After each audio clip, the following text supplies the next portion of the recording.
Hey, ¿qué tal, gente? Bienvenidos nuevamente a su podcast preferido de marketing digital y growth.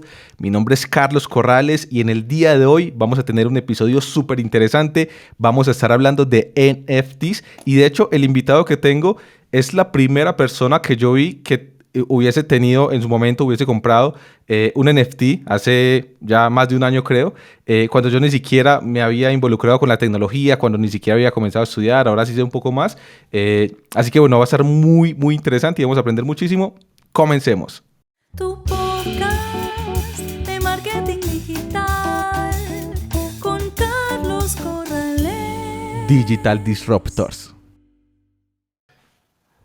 Bueno, Martín, ¿cómo vamos? Excelente, muchas gracias. Qué bueno verte. Muy feliz yo también. Qué bueno la verte. verdad. Y además tenés un look nuevo, estás muy fachero, me gusta. Sí. Estoy ahí tipo momentos de reinvención, que siempre es importante. Sí. No nos veíamos hace, dijiste, año y medio más o menos, ¿cierto? Año y medio, 2 años creo, más o menos. Qué loco.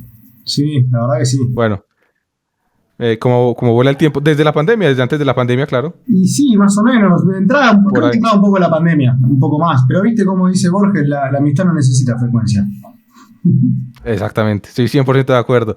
No, qué bueno verte, Martín, gracias por aceptar la invitación. Como te estaba comentando antes de comenzar a grabar, cuando quise hacer un episodio de NFTs, pensé, bueno, ¿cuál es la persona con la que mejor podría hablar de esto?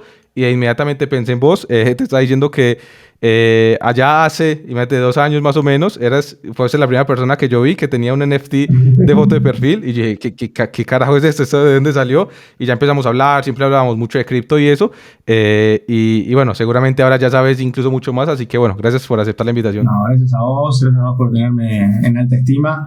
Me hubiese gustado que sea un Bored Ape por alguno de esos que hoy salen millones de dólares, pero bueno, no tuve tanta suerte. Pero ya vamos a hablar de eso. Ya vamos a hablar de los OG. Sí, es un tema apasionante, me encanta. Y cuando no estoy haciendo lo mío, estoy 100% sumergido en el mundo de los NFTs y cripto. Genial. Bueno, Martín, para comenzar, yo creo que empecemos por lo básico, o sea, como por la introducción, por el 101. Sabemos que NFTs es una tecnología que se desarrolla sobre la tecnología de blockchain, ¿cierto? Exactamente. Entonces, como para empezar, ¿qué es el blockchain? ¿Qué es la tecnología de blockchain? O sea, ¿por qué es importante? ¿Por qué es disruptiva? ¿Por qué es innovadora? Quizás por ahí, para las audiencias menos técnicas, a mí siempre me gusta explicar la blockchain como una base de datos pública. Es decir, es una base de datos a la cual todos tenemos acceso, todos podemos mirarla, todos podemos corroborarla. Y la diferencia por ahí principal que tiene con cualquier otro tipo de dato de base de datos es que opera de manera descentralizada. Es decir, que todas las personas que participan en el mantenimiento de esa blockchain tienen una copia en su casa o en su warehouse, donde tengan los dispositivos de minería con los cuales procesan las transacciones. Y otra característica que tiene es que para editar toda la información dentro de esta base de datos hay que pasar por un proceso muy complejo encriptado para poder, digamos, tener acceso a la página de esta base de datos y poder modificarla y agregar una transacción y decir que, por ejemplo, los fondos se movieron de la cuenta de Martín a la cuenta de Carlos. Obviamente mi cuenta es un 0x1jkl random y la tuya igual, no es que cada una tiene su nombre. Se pueden crear alias, van a ver que el mío es captaincesta.com perdón, que te simplifican un poco más las transferencias. Pero recapitulando un poco, la blockchain es una base de datos pública, descentralizada, y por estas características es resistente a la censura. Cualquiera puede participar, no es que alguien queda por fuera, y no reconoce ninguna frontera, digamos. Entonces, al no reconocer ninguna frontera, yo puedo estar transaccionando con vos, que estás en Colombia, desde Argentina, sin que ningún estado pueda intervenir sobre esa transacción. Que eso es lo más revolucionario, digamos, porque claro, sin entrar en política, por lo general todos sabemos que a la hora de mover fondos o mover remesas o lo que sea, hay comisiones muy altas, hay servicios centralizados, quedas expuesto en materia de tu privacidad, es decir, porque el gobierno o el Estado vas a tener toda tu información financiera, y esto obviamente puede ser más o menos complejo dependiendo del tipo de gobierno que tengas en el país en el que vivís. Por lo general Latinoamérica tiene algunos estados medio complejos en ese sentido, y por eso, por ejemplo, en el caso de Argentina, que es un caso que tiene casi nula libertad cambiaria, el nivel de adopción de blockchain y criptomonedas está por las nubes, y hay muchos que ya la están definiendo como una nación cripto, digamos, directamente. Claro, o sea, ya pasa a ser casi una necesidad, tanto en Argentina como en Venezuela. Por supuesto. Así que bueno, lo que comentas es que el principal beneficio es esa parte de la descentralización. ¿Qué desventajas tendría esta parte de la descentralización? Porque, por ejemplo, y de nuevo, yendo como a lo básico para la gente que no conoce, sí he hablado con ciertas personas que me dicen tipo, ok, yo pierdo mi contraseña, yo pierdo mi wallet, pierdo mis cripto. Yo estoy acostumbrado, no yo, pero digamos poniéndome los zapatos de, no sé, de un tío o algo así, me dice, yo estoy acostumbrado a que si a mí se me olvida la clave de mi cuenta bancaria, voy al banco y me la restablecen, ¿cierto? Entonces, ¿cuáles crees que existan realmente desventajas de un sistema descentralizado o una tecnología descentralizada como es blockchain?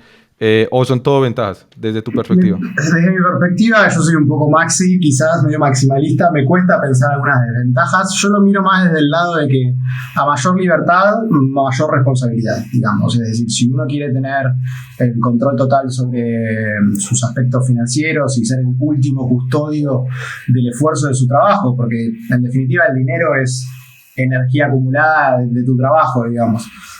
Claro. Con el valor que le puso la sociedad. Entonces, una desventaja, por lo cual yo veo como una ventaja por ahí, pero por ahí otras personas lo ven como una desventaja, es que vas a tener muchísima mayor responsabilidad sobre tus acciones, y si actúas de manera quizás un poco ingenua o irresponsable, es muy probable que eso acabe en la pérdida de los fondos o en que participes de alguna estafa. Pero obviamente dentro de lo que es el mundo cripto hay servicios centralizados. Yo uso los dos, o sea, opero tanto en el mundo descentralizado como en el mundo centralizado, o sea, lo que dice DeFi o CeFi. Y bueno, las personas por ahí que tengan que no les moleste mucho el tema de mantenerse anónimos o operar de manera descentralizada, puede operar tranquilamente en un exchange y le va a tener su botón de olvidar mi contraseña, el exchange va a responder legalmente por las acciones que haga o deje de hacer. Y en ese sentido me cuesta por ahí un poco pensar en ventajas y desventajas. Son distintos approaches quizás, o sea, claro, van a ser distinta manera de accionar. Yo personalmente me voy a preferir casi siempre lo descentralizado sobre lo centralizado, por una cuestión también de seguridad. Yo estoy muy acostumbrado a que el día de mañana el gobierno haga lo que quiera y cambie, entonces yo no sé si... Muy difícil que pase, ¿no? Es como que es un doomsday escenario, se dice. Un escenario medio apocalíptico. Yo no sé lo que puede pasar ahí, entonces prefiero tener la custodia final.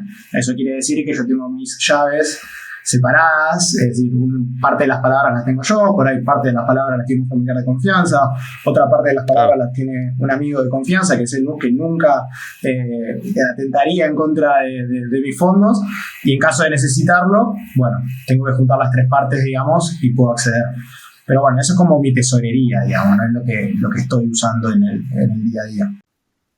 Es increíble, ¿no? O sea, cuando hablamos de esto, me siento que estamos, no sé, desde cuando yo era niño, avanzados 1000 años en el futuro. Cuando hablamos de finanzas centralizadas, DeFi, el tema de las llaves públicas, las llaves privadas, me parece como que estuviéramos en un mundo del futuro. Sí, y algo que es muy loco es que por ahí uno cree que esto pasó quizás un poco de la noche a la mañana, pero hay como 40 años de desarrollo de informática, de economía, de criptografía, hasta que llegue Bitcoin. Entonces, claro, hay como si quiere, hay un proceso invisible que por ahí no muchos vimos, y hoy lo que estamos viendo es la adopción masiva que está empezando a llegar. Digo, no creo que estemos todavía en ese estadio. Yo creo que cualquiera que esté mirando esto es un early adopter, tranquilamente. Uh-huh. Sin duda. Pero creo que estamos muy cerca de ese umbral en el cual la curva crece de manera exponencial y cada vez más gente puede adoptar la tecnología. Y una pregunta, ahí que comentabas la parte del proceso de validación ¿nos puedes explicar un poco de cómo funciona? Porque tengo como cierta idea también de cómo se realiza, pero entiendo también que eso conlleva a los gas fees, ¿cierto? A los costos de transacción que son altos y tienen cierto, digamos, impacto de contaminación y eso. Entonces, bueno, ¿nos puedes explicar un poco sobre eso, sobre el proceso de validación como tal en la blockchain? Por supuesto. Hoy el proceso más famoso y más usado se llama Proof of Work o prueba de trabajo, que es con el cual conocemos a la minería. Nosotros por ahí a veces algunas personas escuchan minería de criptomonedas y se imaginan el pico en la pala o cosas raras. Minecraft. Exacto.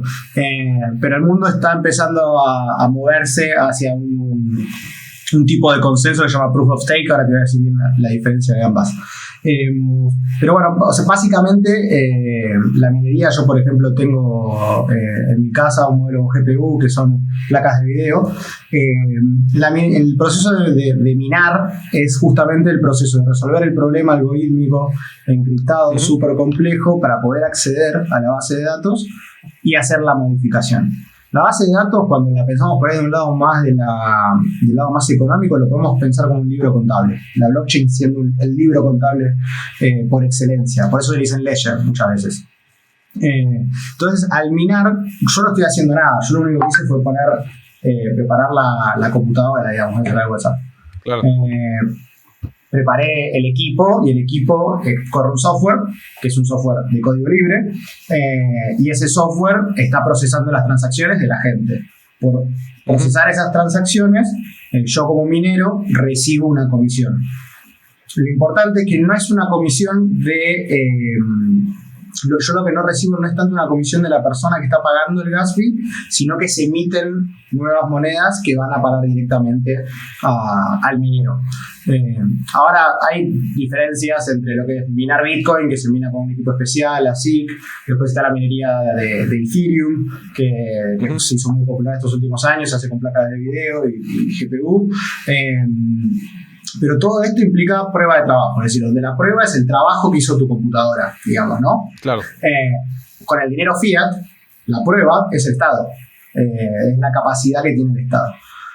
Ahora se está empezando a migrar a un algoritmo de consenso, un mecanismo de consenso que se llama Proof of Stake. Stake quiere decir riesgo. Entonces, acá los validadores, es decir, las personas que van a tener una copia, van a decir, sí, esta copia nueva me coincide con mi copia vieja. Lo que tienen es que van a depositar una determinada cantidad de tokens o de monedas. Esas monedas quedan bloqueadas y en caso de que alguien quiera atentar en contra de la blockchain, digamos, ir un par de páginas para atrás y cambiar una transacción por otra, en caso de no poder hacerlo a tiempo, que es casi imposible, va a perder todo su riesgo, pierde todo su stake. Es un poquito, digamos, como de teoría de juegos aplicada para que todos los agentes que participan actúen, digamos, siempre con el interés de proteger la red, recibir una comisión y no perder todo el riesgo que pusieron al entrar. En cuanto a lo que vos decías un poco de la cuestión ambiental, sí es cierto que minar Bitcoin y minar Ethereum como minan hoy y que Proof of Work consume mucha electricidad, eso es cierto. Lo que no es cierto es que consuma tanta, por un lado. Sí. Y de hecho creo que consume menos del 1% de la energía mundial. El número exacto no me lo acuerdo, pero es abajo del 1% seguro. Y el punto es compararlo contra otras monedas y qué energía consumen, porque por ahí se habla mucho de la energía que consume Bitcoin, pero no se habla de toda la energía que consume el sistema fiat, digamos que es muchísimo mayor y implica gastos de energía en un montón de otros puntos más indirectos quizás, por los cuales no se están teniendo en cuenta o no se cuentan. Es decir, tenemos que tener en cuenta toda la energía que gasta el Banco Central, toda la energía que gasten los bancos, toda la energía que gasten los cajeros, y tenemos que empezar a sumar todo y ahí la cuenta no le da a favor. Claro. Yo soy muy partidario de eso que decís de ir a la data realmente, porque es muy fácil uno decir, claro, e incluso cuando decís que, no sé, blockchain o cripto como tal consume el 1% de la energía mundial, es una locura, o sea, estamos hablando del planeta entero, es muchísimo, ¿cierto? Pero, ok, ¿cuánto es eso comparado con otros sistemas? Creo y primero, se está trabajando en el 12%, una cosa así, si no me equivoco. Imagínate. No, y sobre todo... Sí, bueno, voy a buscar bien la información, pero a lo que ibas, todos los sistemas obsoletos que actualmente hay funcionando, que también consumen energía, recursos, tiempo, o sea, que consumen un montón de cosas. Yo me acuerdo que incluso desde antes de cripto y esto, yo siempre he sido muy curioso y he sido muy de ir a hacer el growth hacking, digamos, en la vida, ¿cierto? Entonces yo iba, por ejemplo, no sé, la primera vez que me compré una motocicleta y después tenía que ir a una notaría a que me... ¿Cómo se llama esto? Cuando te validan el autenticar mi firma en el documento para que puedan hacer la transacción. Y yo decía, yo cuando pensé lo de la autenticación creí que era algo mucho más tecnológico y tal. Cuando voy me ponen una firma y le ponen un sello y ya. Y yo pagué, no sé, $8 por eso. Y yo pensé tipo, ¿qué sentido tiene eso? Eso es completamente obsoleto. Y así el tema de real estate, el tema de arrendamiento, el tema de alquiler de autos, el tema de...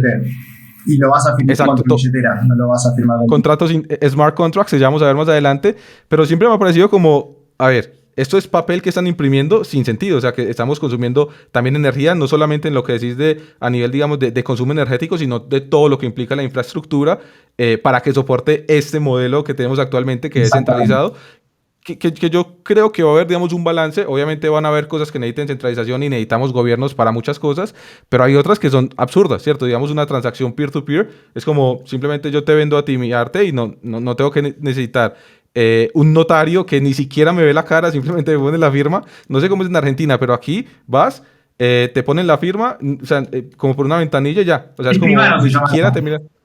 Exacto, eso mismo. Y a veces voy yo a las notarías y hay tipo 7 personas en la zona, tipo una imprime, otra pasa el papel, otra pasa la firma. Es como, exacto, es como, pero eso lo hace una sola persona o eso lo hace un software. Antes de cerrar con este tema de blockchain, ¿podríamos decir que es un sistema invulnerable o hay alguna forma, digamos, en un futuro distópico que digamos, aquí se puede vulnerar de esta manera o no existe eso por ahora? Depende de qué moneda hablemos, o de qué blockchain mejor hablemos. Hablemos de Bitcoin y Ethereum, que son, digamos, si nos quedamos con más Bitcoin grandes. y Ethereum, Bitcoin lleva creo que más de 10, 11 años sin ser hackeada y tiene un uptime creo que del 99,9%. Entonces, a las pruebas me remito, podríamos decir que hoy Bitcoin... y yo creo que debe estar constantemente un montón de distintos agentes con distintos intereses tratando de bajarla y no pueden, como decimos acá en Argentina, quieren bajarme y no saben cómo hacer. En el caso de Ethereum, en sus momentos más incipientes, tuvo un hack no quiero tirar específicos ahora porque no me acuerdo muy bien para que después no tener que corregirme, pero básicamente se vulneró un smart contract y se enfrentaron a la disyuntiva de ok, o volvemos el tiempo atrás en la blockchain y volvemos a un momento en el que este hack no pasó, o nos quedamos con la inmutabilidad, el concepto de inmutabilidad, que la blockchain no puede cambiar, debe ser igual para siempre, como en el caso de Bitcoin, y seguimos teniendo la misma blockchain donde el hack sí pasó. Lo que sucedió en este caso fue que sucedió un hard fork, es decir, una sola blockchain se divide en dos, como si fuese una autopista. Ajá. Que se abre en dos, y en una blockchain el hack existió, se arregló como se pudo, se volvió para atrás, no se volvió para atrás, y en el otro se volvió para atrás y el hack nunca existió. Digamos, no hay una nutshell en resumidas cuentas. Igualmente hoy Ethereum ha escalado y ha logrado llegar a un nivel de seguridad de que cómodamente le podemos decir que es la máquina virtual del mundo, y que ofrece un nivel de seguridad muy alto, pero no así era en sus días incipientes. Y esto me parece que está bueno saberlo, porque por ahí muchas veces las personas dicen no, pero comprá Solana o andate con Cardano y andate con o con Terra o con Shiba o Dogecoin o lo que sea, y hay veces que uno tiene que ser muy pillo y estar atento y ver que hay un valor muy importante en la cantidad de tiempo sin interrupciones, en la cantidad de tiempo que llevas en alta sin un hack, que en definitiva es la seguridad, porque si no vamos a esto por la seguridad no lo usemos. Así que en ese caso las principales hoy son extremadamente seguras. Eso no quita que vos puedas interactuar con un agente malicioso, es decir, alguien que cree su propio smart contract con la finalidad de hacer el mal. Claro, pero mientras vos seas responsable y atento con dónde estás operando, vas a estar muy, muy, muy, muy seguro. Sí, ok, genial. Es importante ver este tema de la seguridad porque realmente el nivel de riesgo que hay es como el error humano, más allá de la infraestructura. ¿Cierto? Yo todas las personas que he visto que han... ¿Cómo? No es poco el error humano. Exacto. Por ejemplo, yo me metí en algunos proyectos de NFTs, que ya vamos a pasar a este tema, y todas las cosas que veo que han sido estafados es tipo, mandaron el NFT, digamos, por peer-to-peer, o digamos, lo publicaron a un precio más bajo para que el otro no pagara el gas fee, no sé qué, y es como, pero ¿por qué hacen eso? ¿Cierto? Es como, o validan su wallet en un sitio malicioso que les compartió. Claro, y es como, pero ¿por qué están haciendo eso? Si de hecho en todos los Discord de proyectos de NFT es lo primero que dicen. Nunca les vamos a... O digamos, no, te ganaste esto, mándame el que tienes, que te voy a mandar 5, y los mandan, y es como, pero ¿por qué hacen esto? Pero bueno, como decís, eso está en pañales, la tecnología está en pañales, y la educación de la gente ecosistema también. La gente va aprendiendo a medida. A ver, yo no me voy a hacer acá el experto profesional. Yo he caído en lo que le dicen rug pull, que viene de tirar la alfombra, que es como... Todos aportamos un proyecto y los dueños del proyecto desaparecen con todo el dinero. Yo he caído en rug pull, he caído en estafas de P2P. Lo que te puedo decir que tienen todas en común es que actué desde la emoción, claro, con miedo de quedarme afuera, y de que no verifiqué lo que estaba haciendo. Hay una frase muy importante que es don't trust, verify, o sea, no confíes, verifica. Y bueno, en esos 3 casos, creo que son 3 casos, actué de manera impulsiva, emocional y no verifiqué. Confía. Claro.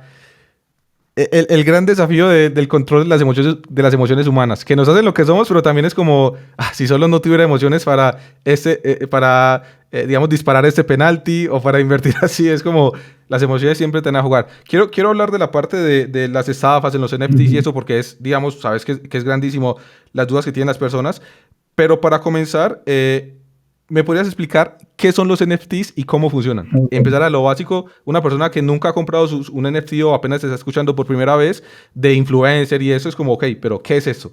Perfecto. NFT viene de Non-Fungible Token o token no fungible. El token es, si no me equivoco, creo que la palabra viene de Tazen, que es una palabra anglosajona que hace referencia a un objeto que carga un valor simbólico, digamos, ¿no? Ahora, esto llevado al mundo de los NFTs y de cripto. Yo el primer ejemplo que te puedo traer para entender un token no fungible de uno no fungible es, por ejemplo, Bitcoin. Es decir, si vos querés vender un auto o lo que sea, aceptarías el Bitcoin mío, como el de Pepe, como el de Jorge, porque todas las monedas son iguales una a la otra. O si, por ejemplo, operaras con pesos, digo, aceptarías un billete de 100, como aceptarías 2 de 50, como 10 de 10. Eso justamente es lo fungible, es decir, que el valor lo puede tomar cualquier otra cosa. En el caso de no fungible, justamente ese token es completamente único. Es decir, no hay otro en la blockchain igual a ese. ¿Qué quiere decir esto? Y esto obviamente da un montón de ventajas. Te voy a hacer con el mismo ejemplo por ahí de los pesos. Vos acá en Argentina tenés la moneda de un peso que dice Provincias Unidas del Sur, si no me equivoco. Y hace poco salió 20.000 monedas, salieron mal y decían provincias con G. Y esa moneda valía 23.000 pesos. Y es una moneda de $1, digamos, ¿no? Entonces, ¿qué tiene? O esas 23.000 monedas son únicas, porque bueno, en este caso son únicas por un error, pero son únicas del resto. Entonces, el NFT, lo más importante es eso, es que no hay otro token igual. En el caso de cripto y de blockchain, lo que se le agrega es que es configurable o programable. Es decir, yo puedo darle determinadas condiciones a ese contrato. Por ejemplo, puedo decir que no se puede transferir. Si en caso de que se use para identidad, existen los NFTs que no son no transferibles. Ahora, lo puedo usar para arte también, digamos, ¿no? Entonces, dentro del arte, yo lo que puedo hacer es configurar que cada vez que se venda en un marketplace de transacciones NFT, parte de la comisión vaya de manera directa al artista. Esto es, ¿cómo le explico? Es completamente revolucionario, porque históricamente lo que sabemos de los artistas es que el arte que yo pueda hacer no necesariamente tiene que resonar en Argentina, puede resonar en Europa, puede resonar en Estados Unidos, en Ucrania, donde sea. El mundo digital justamente nos permite, si quiere, achicar esa brecha. En el mundo clásico o tradicional, uno tenía que acceder a una galería y la galería iba a tomar tu obra, pero te iba a promocionar, entonces después si la vendía vos no veías un mango y históricamente es un mercado muy cerrado, muy manipulado, con mucho actor malicioso, desde por ahí incluso los agentes que promueven ese negocio y mueven esa industria. En este caso, si yo le configuro al token que cada vez que se venda mi obra de arte, un 2%, un 10%, el porcentaje que yo quiera, me va directamente a mí. Yo lo configuro para que vaya a una wallet cada vez que se venda mi arte. Es decir, si yo mañana vendo algo a 100, digamos, y yo tengo configurado el 10% de las royalties o las regalías, no tiene que pasar por absolutamente nadie. Es decir, OpenSea, por ejemplo, es el marketplace más conocido para Ethereum. OpenSea obviamente tiene sus comisiones por vender en su marketplace, pero las comisiones que son del artista van directo al artista, no pasan por OpenSea. Y eso es completamente revolucionario. Ahora lo pensamos mucho con las imágenes, con el arte, quizás es lo más fácil que tenemos a mano. Pero ¿qué pasa si de repente empezamos a hacer eso con la música que se está empezando a hacer? ¿Qué hace Sony? Tiene que ponerse a hacer smart contracts, tío, porque otro negocio no va a tener. Entonces, en todo lo que es el mundo del arte, que cada uno tendrá su valorización del arte, ¿no? Es algo 100% subjetivo. Es completamente revolucionario porque le devuelve el poder al artista, y no solo le devuelve el poder al artista, sino que también le devuelve el poder a la comunidad que decide soportar a ese artista. Porque lo que le gusta a Carlos no necesariamente le tiene que gustar a Martín, pero tanto Carlos como Martín tienen que tener el derecho sagrado de poder seguir disfrutando de ese arte. ¿Y qué pasa si el arte que me gusta a mí es de alguien que está en Turquía? ¿Por qué no lo puedo soportar de manera directa a él sin tener que pasar por distintos agentes? Que todos se queden un porcentaje de comisión. Claro. Súper interesante. Eso que dijiste de que hay tokens que pueden ser no transferibles, no lo conocía. Entonces me imagino que esos son también como cosas tipo de identificación, ¿cierto? Yo creo este token para identificar, digamos, no sé, un grupo de personas que hacen parte de mi empresa, y esos no son transferibles, porque no es que se pueda vender, por ejemplo, la pertenencia a ese grupo, a esa empresa, ¿cierto? Exacto, o sea... De ese no he visto mucho por ahora. ¿Hay algún proyecto, digamos? No hay mucho con NFTs de identidad. Sí hay proyectos de identidad. Hay uno que a mí me gusta mucho, que es el de Proof of Humanity, que justamente un poco busca resolver este problema. Pero bueno, sí va a ser un tema en el futuro bastante importante de ser dueño de mi identidad. Hoy mi identidad depende del gobierno nacional de turno, digamos, ¿no? Y con el desarrollo de la tecnología tendríamos que poder pasar a un mundo donde mi identidad no está atada a la estructura de gobierno o de poder de ese momento. Y hay un montón de problemas que podrías resolver, porque hay un montón de problemas que surgen de no poder confirmar la identidad de una persona en el mundo digital. Digo, por ahí en marketing te debe haber pasado con falsos clics o falsas interacciones, falsas views, digo, todo eso sucede. Entonces, cuando vos agregás un mecanismo, que hoy es el CAPTCHA, digamos, puedes agregar un mecanismo, vas a tener como un producto mucho más valioso o información mucho más certera y verdadera. Y después, bueno, no sé, acceso a créditos, a registros bancarios, a información médica, ¿no? Digo, es incontable la cantidad de aplicaciones. Siempre y cuando vos quieras dejar una huella digital en algún lado, el NFT seguramente va a estar dando vueltas. Y por la parte del arte y las comisiones, también he escuchado a personas que dicen como que esto incentiva a estafas, que ya vamos a hablar de esa parte en un momento, en el sentido de que, ok, si yo vendo este arte y posteriormente voy a recibir un porcentaje de comisión, eso va a hacer que, digamos, que yo saque muchas más obras y tal. Entonces la gente que realmente está especulando para vender tiene que llegar a un punto donde ese arte se evalúe más, o sea, digamos, se evalúe al 100% más el valor de la comisión que yo recibo. Entonces, si la persona, por ejemplo, lo compró en 100, para vender y no perder, tendría que venderlo, digamos, en 110. Exacto, para que yo reciba mi comisión. Y a mí esto me explota la cabeza porque yo trabajé un tiempo en la industria de la música y bueno, y era como, primero esto ya pasa, o sea, las grandes disqueras se quedan, no el 10%, se quedan el 90%, el 95%, el 100%. Hay un tema en cuanto a lo que es música, que vos tenés derechos patrimoniales y derechos intelectuales. Entonces un artista, en teoría, nunca puede renunciar a los derechos, digamos, a estos derechos digamos, de quién creó la obra como tal, ¿cierto? Que son los derechos intelectuales, pero sí puede vender los derechos patrimoniales. Entonces yo te puedo decir a vos, Martín, mira, yo escribí esta canción, o hice este arte o lo que sea, te vendo los derechos patrimoniales. Entonces vos tomas la canción, la promocionas en emisora o lo que sea, y toda la ganancia que venga de esa canción es tuya. Así yo haya escrito la canción y así yo sea digamos, el autor intelectual de la canción.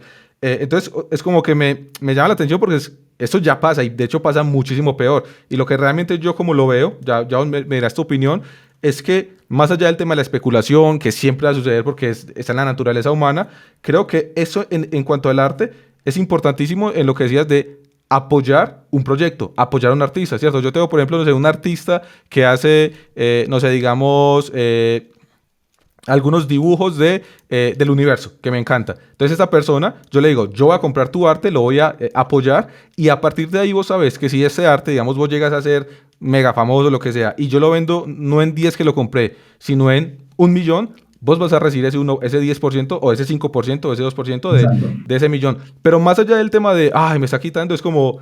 Pero estás apoyando al artista, que es la idea, ¿no? Y es lo que vos decías, puede que vos tengas... A mí también lo que me llama mucho la atención es el tema de... Una persona puede vivir, digamos, de 1.000 fans, digamos, aférrimos a su arte o a su actividad. Un cantante puede vivir de 1.000 personas que lo apoyen realmente, o un músico, lo que sea. Entonces, como que, claro, cuando yo estoy, digamos, en la ciudad de Medellín y solamente tengo aquí donde estoy viviendo, digamos, una galería donde vendo mi arte, solamente los vecinos pueden apoyarme. Pero si yo tengo realmente, digamos, una galería digital, como comentabas, y vendo mi arte a personas que me lo compró alguien en, no sé, en Australia, me lo compró alguien en Nueva Jersey, me lo compró alguien en cualquier parte del mundo, me puede apoyar y es mucho más fácil llegar a ese mínimo, digamos, de ingresos que requiero para vivir y dedicarme a mi arte. Y es lo que está pasando. Plataformas como YouTube ponen el tema de... Creo que es Partner o Premium, que vos le donas al artista. Twitch, que es por donaciones. Patreon, que también es por donaciones. Entonces, también como que las personas que dicen eso me parece muy raro porque realmente si vos vas a ir a especular únicamente, bueno, puede ser, pero si vas a apoyar a un artista, como decís, es completamente revolucionario. O sea, esto nunca se ha visto en la historia de la humanidad. O sea, ahí estoy totalmente de acuerdo con lo que decís y... Pensá que muchas veces algo por ahí que a veces me parece importante para que la gente deje de sorprenderse un poco con los números que solemos ver en este mundo, por ahí piezas que se venden por $10.000, $100.000, millones, etc. Es que yo, por ahí la frasecita que siempre me sale es, pensá que en esta transacción el 100% de la torta es de ambas partes. Nosotros estamos acostumbrados a ver el 10, 20, 30% de la torta, que es lo que sale. Después está toda la torta que se come la productora, la industria, estemos donde estemos, por ahí sin tratar de poner un ejemplo en específico. Pero eso es un poco lo revolucionario justamente, es el que... Lo que resuelve Bitcoin, sobre todo, que a veces no tiene interés, es que elimina el problema y la necesidad de la confianza a la hora de transaccionar entre dos personas. O sea, nosotros, durante toda nuestra vida, para transaccionar en lo que sea, necesitamos una tercera persona que esté arbitrando, digamos, que nuestra transacción sea legítima. Por ejemplo, el banco. El banco se fija. Claro. Martín tiene tanto acá y Carlos tiene tanto acá. Ahora Martín mueve esto acá y listo. Ahora el tema es que lo podemos hacer sin el banco, y lo que todos sabemos históricamente es que por ahí los bancos no son muy amables y muy buenos con los ciudadanos de pie. Su principal interés no es el beneficio del ciudadano. Exacto. Es más... No están para cuidar la plata, están para gastársela todos. Y otro punto entonces, ahí avanzando un poco más allá de eso que comentamos de apoyar a los artistas, de las comisiones, digamos, de hacerlo descentralizado, de todos estos beneficios que me comentabas. Si yo me compro un NFT hoy, o una persona que se quiera comprar un NFT, lo primero que se va a preguntar es, pero ¿para qué sirve? O sea, ¿yo para qué me compro un NFT? ¿Cierto? Más allá, digamos, del hecho de apoyar a un artista, que me parece, ya ese hecho único es, como dijimos, revolucionario. Pero bueno, más allá de eso, ¿vos cuál dirías que es la funcionalidad de un NFT? Perfecto. El NFT... Un poco creo que la funcionalidad más grande es que trae un poco el concepto de propiedad digital, digamos, ¿no? De que hay algo que es digital, que es 100% etéreo y abstracto, que no puedo tocar y está en el mundo digital, y del cual yo puedo confirmar que es mi propiedad, aunque cualquiera haga el famoso clic derecho o guardar imagen como Ahora, Eso te lo iba a preguntar porque, tipo, preparando el podcast, o sea, pero me lo encontré por montones, tipo memes y reels y eso, tipo, ahora soy dueño de tu NFT. sí, claro, dueño entre comillas, digamos, ¿no? Porque Claro. es como que yo me saco una selfie con una Lamborghini y la subo a Instagram y digan, che, miren la Lamborghini que me compré, pero estaba estacionada, no es mía. Claro. No la puede vender, digamos, no puede tener beneficios económicos o derechos de propiedad o lo que sea. Entonces, eso pasa mucho. A nosotros ya nos divierte, las personas que estamos en el mundo, es como que es más. Me estás haciendo publicidad gratis, entonces dale, seguí, ¿entendés? Me encanta. Claro. Pero bueno, lo más importante que estaba tratando de decir, y me fui un poco, es el tema de la propiedad digital. Ahora, muchos NFTs, como vos decís, digo, bueno, ok, tengo la imagen, ¿y ahora qué? Muchos tienen una utilidad, lo que se llama utilidad. Entonces, por ser un portador de este NFT, es decir, por tenerlo en tu billetera y ser dueño de eso, vos podés tener acceso a determinados beneficios. Hay NFTs muy populares que por ahí tenés acceso a fiestas, tenés acceso a chat con famosos, tenés por ahí accesos a grupos de networking y inversores, o por ahí tienes acceso a una marca de ropa que es exclusiva para las personas que tienen este NFT, entonces la gente cuando te ve por la calle sabe que vos tenés eso, digamos, ¿no? Porque estás usando la ropa que nada más puedes comprar si tenés el NFT, digamos. Y a mí hay una frase de Gary Vee que me gustó mucho en su momento, que dice: nadie puede ver el tic azul de Instagram o de Twitter, pero todos pueden ver la persona que entra con el tic azul. Es decir, que cuando alguien que tiene el tic azul, digamos, entra a la habitación, automáticamente todos la vamos a mirar igual, porque todos sabemos que es una persona, digamos, con determinada cantidad de seguidores. Ahora, ¿el tic azul vale algo? No, no vale nada. Claro. Pero tiene un valor cultural o simbólico extra. Claro. Entonces, como un buen Creo que es ejemplo. un excelente ejemplo, no lo había pensado así, sobre todo porque estamos hablando de algo que es un constructo humano. O sea, no podemos partir de que esto me da una funcionalidad, que creo que es donde está ese debate de, a ver, esto es especulación. Entonces, yo puedo especular invirtiendo en una propiedad, en un terreno, en una casa, y puedo especular invirtiendo en un NFT. Entonces, lo que la gente dice, o lo que he leído mucho, que es la duda, es, ok, pero la casa tiene una funcionalidad, que yo puedo vivir en la casa o puedo rentar la casa, ¿cierto? Sirve de refugio. El NFT no me sirve absolutamente para nada. Pero yendo al tema de que todo este tema de la funcionalidad, más allá de las necesidades básicas del ser humano, pasa a ser subjetivo, lo que dijiste del check de Instagram es un excelente Sí. ejemplo. Claro, y sobre todo porque ese constructo humano o sea, está como tan arraigado ya en nosotros, que es lo que os dijiste. Ándate a un post de Instagram donde la gente esté dejando comentarios. Y si hay un comentario que tiene el check, le vas a dar más valor a ese comentario by default. O sea, tipo, pero estoy hablando del 99% de las personas, ¿cierto? No faltará el que diga, no, a mí no me importa. Sí, Bien, no. pero a nivel, digamos, cultural y a nivel dentro de la plataforma, vas a decir, ok, esta persona está verificada, esta persona es realmente, por ejemplo, si sale Martín con el check, este es Martín, ¿cierto? O su equipo de trabajo. Ahora, si sale Martín 14, no sé, en vez de TH, BTC, es como que, bueno, no creo que sea él. Entonces, realmente es como, ¿qué funcionalidad tiene eso? Pues ninguna, porque si no te metes a leer, pues no importa. No vas a poder vivir de eso, no te lo vas a poder comer, no vas a poder dormir ahí. Pero más allá de eso, y esos constructos humanos que nosotros generamos, y esa parte de que los beneficios o las funcionalidades también pasan a ser subjetivas, ahí es donde entra el tema de, ok, yo quiero comprarme lo que dijiste. No sé, por ejemplo, me acuerdo que Supreme sacaba y agotaba stock. Entonces, Supreme puede vender una serie de NFTs donde diga, el poseedor de eso va a tener acceso a comprar, no sé, prendas por 30 días antes de sacarlas al público, antes de agotar inventario.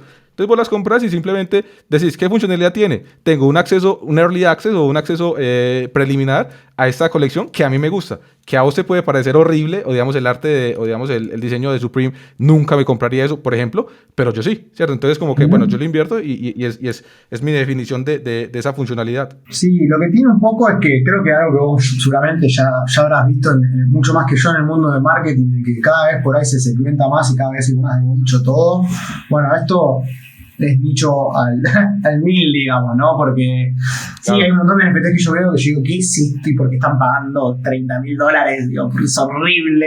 Y bueno, pero en el otro lado del mundo hay una persona que con una opinión totalmente igual de válida que la mía, en la que decide pagar eso.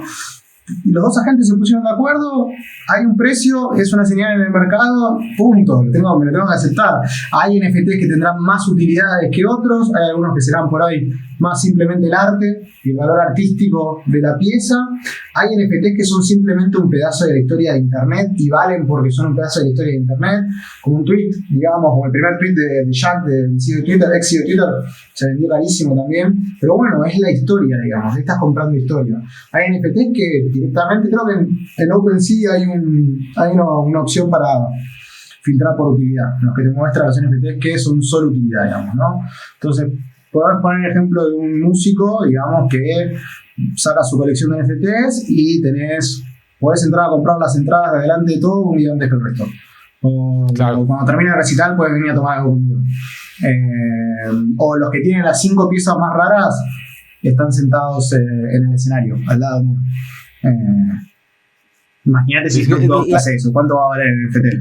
Claro, la cantidad de posibilidades que hay para hacer es una locura. Bueno, y es de hecho beneficio para todo el mundo. Vos sos propietario de esto, listo. Por ser propietario de esto, ¿qué hacemos? ¿Qué beneficio te doy?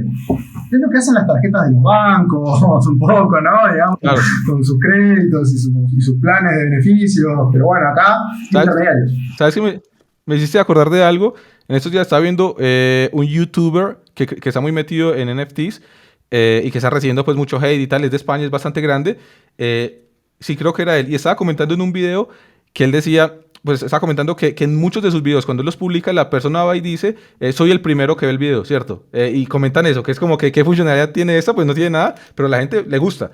Y más allá de eso, muchas personas dicen, no sé, Martín, te sigo desde que tenías 150 seguidores, ¿cierto? Y es como que para ellos es importante, así primero, no tenga ninguna funcionalidad y segundo, no tenga ninguna validación, porque yo puedo ir hoy a escribirle a PewDiePie y decirle tipo, fui tu primer seguidor. Y él, bueno, pues todo bien, gracias. Imagínate si yo tengo un NFT que valide eso. Imagínate que yo tenga este podcast y cuando llegue, no sé, a 1000 personas que lo siguen y lo apoyan de cierta forma, les doy un NFT a cada uno. Y después llega como Joe Rogan, que es el podcast más grande del planeta. Y es como que, sí, yo fui de los primeros 1000. ¿Y cuál es la funcionalidad? Lo que dijiste, un flex. O sea, es tipo, a mí me gusta ser parte de esa tribu, me gusta ser parte de esta comunidad, me gusta saber que fui un early adopter de este proyecto y aquí tengo mi verificación. Este es mi NFT que dice, y yo fui el supportive o digamos la persona, el seguidor número 787. Y la gente va y lo pone en los canales. O sea, es real eso, es real. A la gente le parece importante. Ahora hay uno que es el POAP, se llama, que para no pifar en la traducción, básicamente lo que es el certificado de asistencia, digamos. Viste que históricamente vos tu certificado de asistencia lo salías del evento, o sea, un congreso, lo que sea, y te daban el papelito. El Martín Capó vino al congreso de NFT. Ahora POAP lo que hace es te da NFTs como certificados de asistencia. Entonces, por ejemplo, el otro día hicimos un Twitter Spaces y los que iban a ese Twitter Spaces tenían acceso a una contraseña y con esa contraseña tenían un certificado de asistencia. Ahora, el día de mañana, eso fue algo que dijo Fiorella, una chica que trabaja en POAP, el día de mañana, a la hora de presentar tu trabajo, puedes decir, mirá, yo estuve en esta charla de marketing, estuve en esta charla de cripto marketing y tengo todos los certificados de asistencia en mi billetera bajo mi custodia 24/7 de manera completamente verificable en la blockchain. Y eso va a estar bueno, porque por ahí qué pasa si la función de esta posición en el trabajo es nueva. Entonces lo único que puedes demostrar es tu pasión. ¿Y cómo demostras tu pasión? Con todos los certificados de asistencia a cada evento relacionado al tema. ¿Verdad? Claro. Y son infalsificables porque pueden hacer una falsificación, pero si vas a verificar a la blockchain original donde se hizo, digamos, ese registro. Es decir, esto es falso, ya está. No es como que, por ejemplo, nos ha pasado que llegan con un certificado de votación o lo que sea y simplemente o por ejemplo, también ha pasado mucho que cuando faltan a trabajar hacen, digamos, una excusa médica falsa. Y es como, y claro, pero cualquiera lo puede hacer. Pero ahí tienes un certificado de asistencia que está verificado en la blockchain. Una pregunta que me surgió en cuanto a lo que estabas comentando también, por la parte de los derechos de autor. O sea, ¿cómo convive el mundo digital, el mundo cripto con el mundo, digamos, más tradicional en la parte de los derechos de autor? Porque, no sé, por ejemplo, yo me compro un NFT hoy. Yo soy el dueño de ese NFT, ¿cierto? Realmente el valor de ese NFT está atado a la posesión como tal de ese token que está, digamos, en la blockchain, ¿cierto? Ahora, si llega una persona, lo descarga y hace, no sé, camisetas y se pone a vender camisetas. Piensa que yo me pongo hoy a vender camisetas de los CryptoPunks y las vendo y vendo muchas. ¿Ahí qué pasa? O sea, ¿hay algún tipo, digamos, de validación, algún tipo de derechos de autor, de protección, o eso ya no están Hoy, conviviendo por ahora sus mundos? hasta donde, por lo menos lo que estuve investigando y lo que estuve leyendo, hay muchos grises. Hay muchos proyectos de NFT que hoy aclaran que con o sea, con tener NFT, con ser el poseedor, con ser el colector, tenés el derecho comercial y de explotación de la imagen, digamos. Claro, sí. Pero ahí hay muchísimas cuestiones que hacen quizás al tema quizás de no tener tantas fronteras, digamos, ¿no? Porque la regulación por ahí que podamos tener para derechos de imagen o uso de autor en Estados Unidos no necesariamente va a ser la misma en Turquía o en España o en el Reino Unido.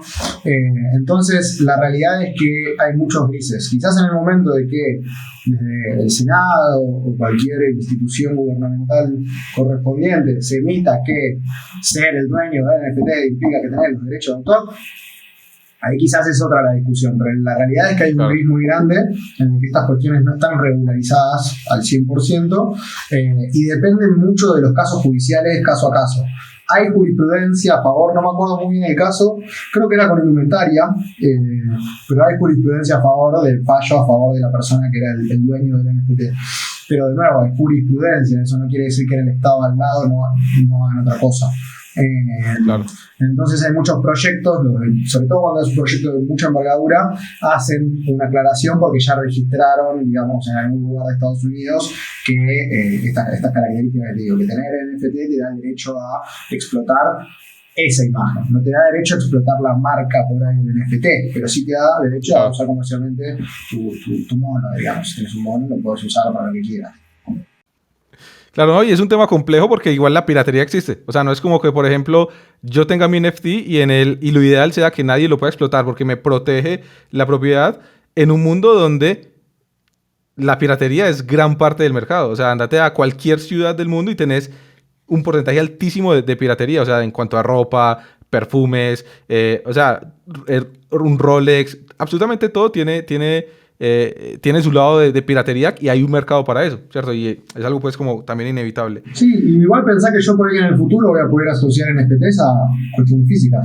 Es decir, te compras estos anteojos, supongamos que son unos anteojos super top y le ponemos un QR chiquitito acá que sea casi imperceptible, que vos lo escaneás de cerca con el celu y te lleva al NFT que te muestra que tenés estos lentes que se fabricaron en tal lugar, que se movieron en tal camión, que bajaron en tal avión y que se dieron en tal local y se lo vendieron a tal persona.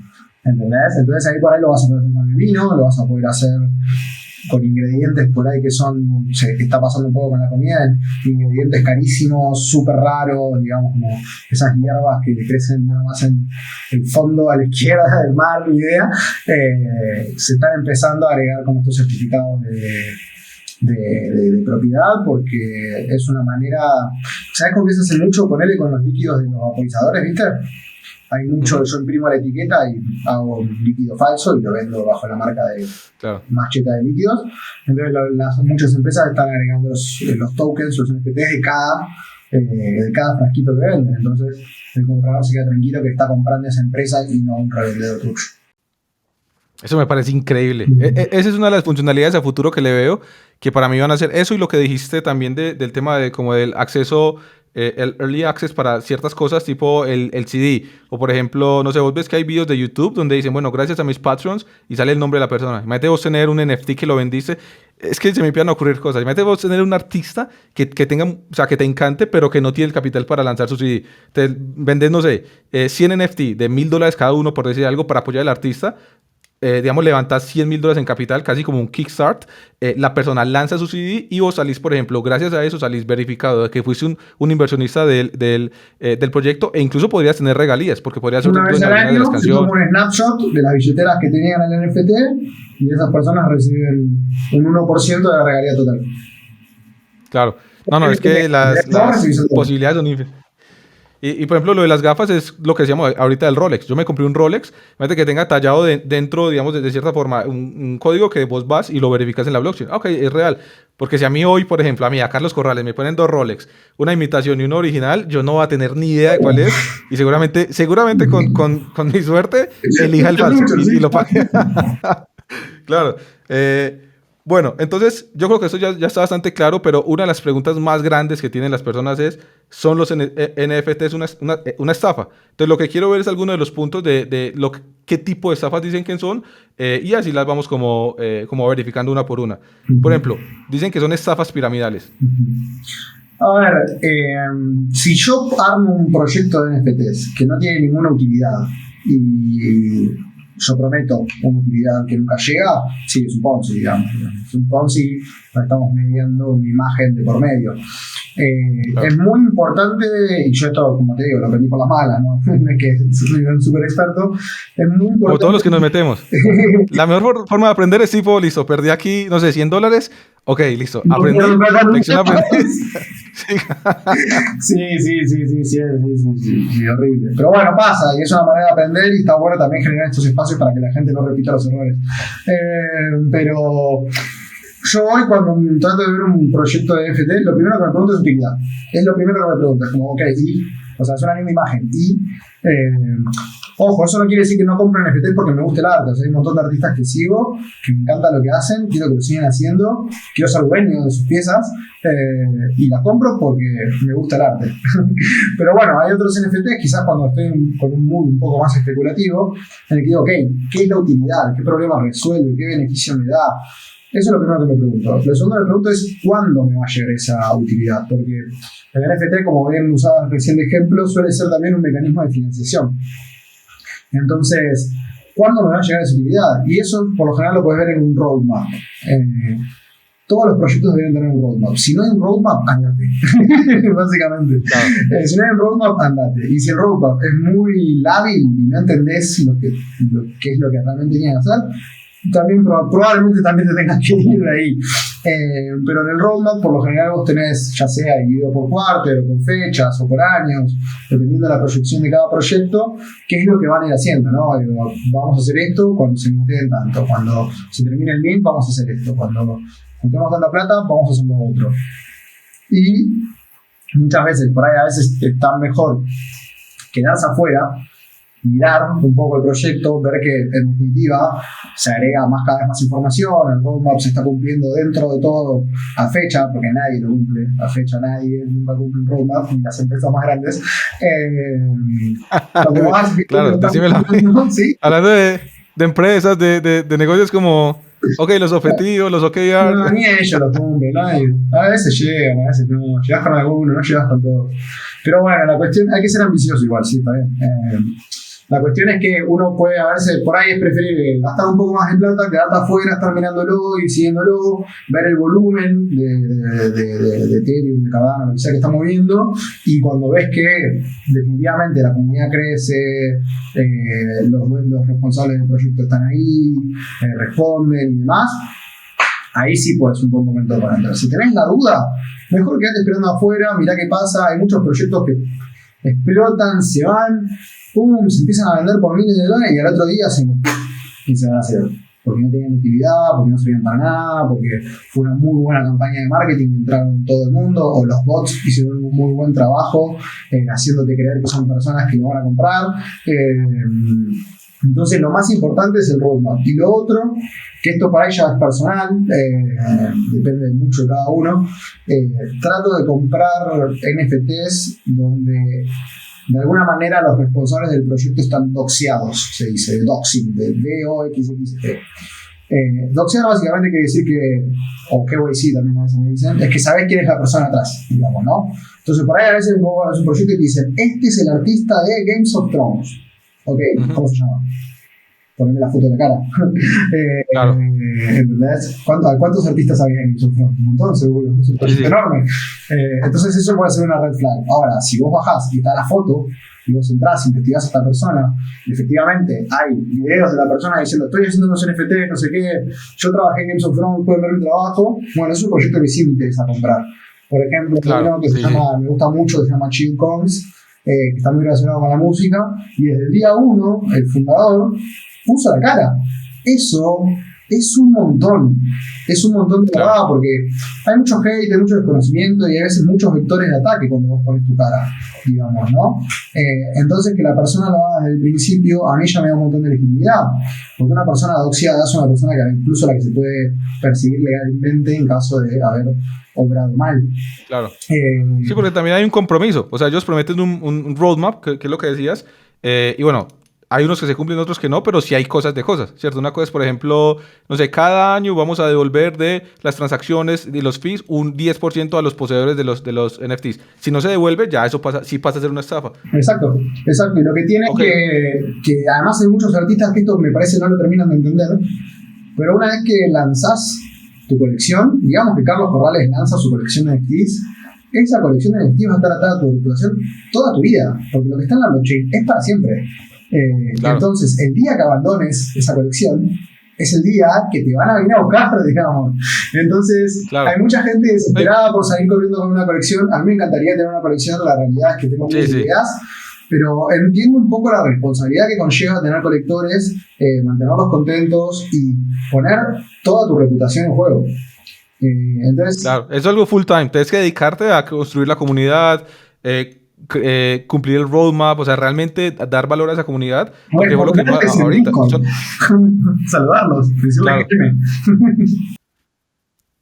te estoy perdiendo ahí. Bueno, entonces, bueno, básicamente lo que decís, o estamos bastante de acuerdo, eso es una tecnología, ¿cierto? Ya depende de vos dónde vas a invertir. Es como, no sé, los smartphones. Hay gente que lo utiliza para estar en redes sociales, hay gente que lo utiliza para, no sé, para hackear a otras personas y hay gente que lo utiliza para trabajar. O sea, es como, la utilidad se la das vos. Eso es simplemente una tecnología.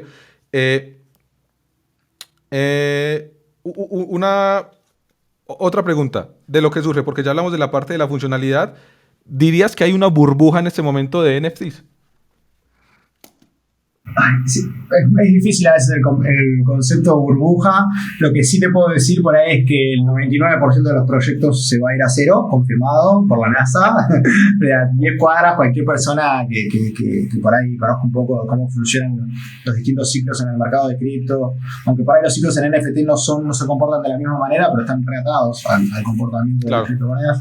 Es muy probable que el 99% de los proyectos se vayan a cero o muy poco, digamos. Hoy hay, como te digo, hay mucho marketing, hay mucho desconocimiento, por ahí las personas tienen mucho... Hay una realidad, hay personas a las que les cambió la vida por completo, de la noche a la mañana se compraron una casa o lo que sea, pero son los menos, son los que más se escuchan, pero son los menos. Como son los que más se escuchan, todo el mundo entra corriendo pensando que va a comprar cualquier cosa y que el otro día se va a comprar una casa. Y no es así, la realidad es que no es así. No es así con nada, igual. Pero bueno, depende de qué es lo que está de moda. Sí, o sea, hay como una burbuja. Cuando por ahí te metes a hilar fino, no es que hay una burbuja, es que siempre tuvo feo olor. Entonces tiene el valor que debería tener. Es un poco sí, un poco no, es como depende tu concepto de burbuja. Lo que sí te voy a decir es que el 99% se va a cero seguro, porque no van a cumplir con su roadmap, no van a cumplir con lo que traían, o porque simplemente no traen el valor agregado que por ahí otros proyectos sí, porque es como que todos los proyectos ahora dicen que van a sacar un juego. Ok, mostrame los desarrolladores. ¿Dónde están tus desarrolladores? Sí, esa es la... Todos los roadmap tienen un videojuego y es como, ok, a ver, pero los juegos depende del juego. ¿Cómo? Pero hay juegos que cuestan $100 millones. Exacto. Ok. Entonces, o sea, yo cuando decís del significado de burbuja, lo que decimos como burbuja es algo que tiene, digamos, se está pagando un valor muy por encima del valor intrínseco que tiene ese producto o ese servicio o esa empresa o lo que sea. Entonces, en algún momento va a caer fuertemente para, digamos, corregir hacia el precio real. Entonces, si hablamos de eso, sí hay una burbuja, digamos, de NFTs con ciertos proyectos. No significa que los NFTs... Exacto, es por proyectos. Y eso podemos hacer el ejemplo, digamos, de las .com. O sea, hubo una burbuja de las .com, evidentemente, que explotó y muchos proyectos o muchas empresas se fueron a cero directamente. Y creo que es lo que decías de los ciclos. Se está repitiendo exactamente. Entonces yo tengo la posibilidad de invertir en este proyecto, que es bueno, digamos, de un proyecto serio, y tengo ese proyecto que sí hace parte, digamos, de la burbuja. Y claro, no significa que la tecnología detrás, que en ese momento era el internet y el acceso a internet y la navegación, sea mala. Lo que es malo es este proyecto. Este proyecto podríamos decir que en las .com fue Amazon. Amazon surgió en las .com, levantó capital y tal, y hasta el día de hoy es de las empresas más grandes del planeta. Exacto. No significa que la tecnología sea mala o que la burbuja sea el Internet. Lo que era la burbuja es lo que estaba pasando, y volvemos al tema del comportamiento humano. Este tema de no caer en el FOMO, de no dejarse llevar por influencers, llega el super influencer de turno y te dice, no, yo estoy invirtiendo en esto, y después va y vende y se cae el proyecto y a él no le importa o a ella no le importa. Entonces realmente es hacer la investigación como dijiste, porque lo que hay detrás, que es la tecnología de smart contracts, de cripto, de blockchain, si realmente eso no es ni una burbuja, ni una estafa piramidal, ni nada, y sí tiene una funcionalidad muy grande. Sí, y con el tema de los influencers, hay algo que por ahí, yo justo el otro día lo estaba escuchando en otro podcast, estaba hablando de Lalo Crypto, que es una persona que sabe 10.000 veces más que yo, y él un poco lo que decía es que... Ay, se me fue. Estamos hablando de la burbuja y de los proyectos que son buenos y la funcionalidad. Sí. De los influencers también. De los influencers, perdón, gracias. Ahí está, gracias. Los influencers, sí, el tema de los influencers. Es que yo sabía, pero no sabía qué tan frecuente era. Las cuentas de Twitter y de Instagram se venden, se compran y se venden. Y un influencer, que no te muestra la cara, pero que te está diciendo comprar esto, comprar lo otro, probablemente es una persona que compró muchas cuentas con 20.000, 30.000 seguidores, las está boteando, configuradas automáticamente para que vayas a sus proyectos. Entonces, si el influencer no pone la cara o no tiene en Twitter el rombo que verifica que, por ejemplo, tiene NFT, claro, traten de no darle bola, porque el concepto de influencer es que es una persona con la capacidad de influenciar en las conductas de sus seguidores. Entonces, todos actuamos por nuestro propio interés, todos. Entonces, los influencers con algo tan nuevo a veces, ojo, porque yo he hecho muchas de las scams que caí fue por influencers.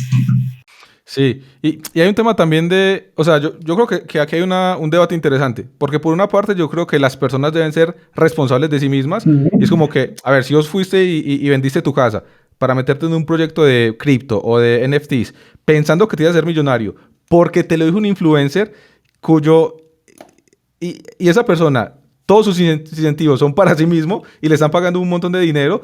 O sea, creo que fue una muy mala decisión. Entonces ahí tiene que haber un tema de responsabilidad y decir, a ver, esta persona, si me está promoviendo eso, no sé qué tanto le importe que yo me haga rico, o cuál es el incentivo detrás de esa persona para promocionar ese producto, ¿cierto? Porque una cosa es yo venderte a vos, decir, mira, yo tengo una línea de ropa, si me quieres apoyar, cómprate una camiseta, que yo te estoy dando un bien por una transacción, y otra cosa es decir, no, yo con ese proyecto me metí y me voy a hacer millonario, entonces métanse también. Obviamente le interesa que el precio suba, que muchas personas compren para él vender y después hacerse el dinero que quiso. Entonces hay que tener como cuidado con eso y un poco también de criterio y de responsabilidad.